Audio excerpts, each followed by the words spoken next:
ពីសប្តាហ៍មុនដោយសារតែការប្រកាសច្បាប់អាជ្ញាសិទ្ធិរយៈពេលខ្លីរបស់លោកសារព័ត៌មានមួយនេះបានដកស្រង់សម្ដីមន្ត្រីរដ្ឋាភិបាលមួយរូបថាបើទោះបីជាមិនត្រូវបានតម្រូវដោយច្បាប់ក៏ដោយគណៈរដ្ឋមន្ត្រីនឹងធ្វើការសម្រេចចិត្តនៅក្នុងកិច្ចប្រជុំមួយនៅថ្ងៃអង្គារ8មេសាស្អែកនេះដោយសារខ្លួនត្រូវការអនុម័តថ្ងៃជប់សម្រាប់ព្រឹត្តិការណ៍បោះឆ្នោតនោះ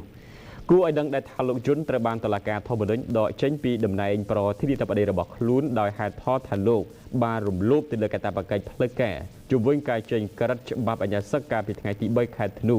និងការចាត់ឡាត់កងទ័ពដើម្បីបញ្ឈប់ដំណើរការសភា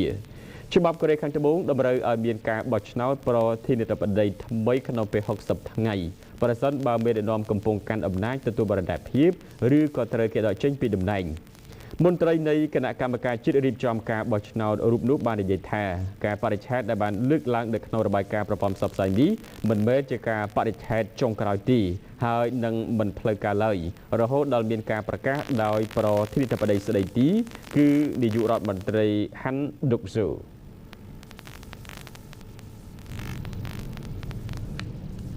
អ្នកស្លាប់ពីគ្រោះរញ្ជួយដីដ៏ធ្ងន់ធ្ងរដែលបានវាយប្រហារសហភាពមីយ៉ាន់ម៉ាបានកើនឡើងលើសពី 3,500 នាក់ហើយខណៈអាកាសធាតុមិនល្អនៅតែបន្ត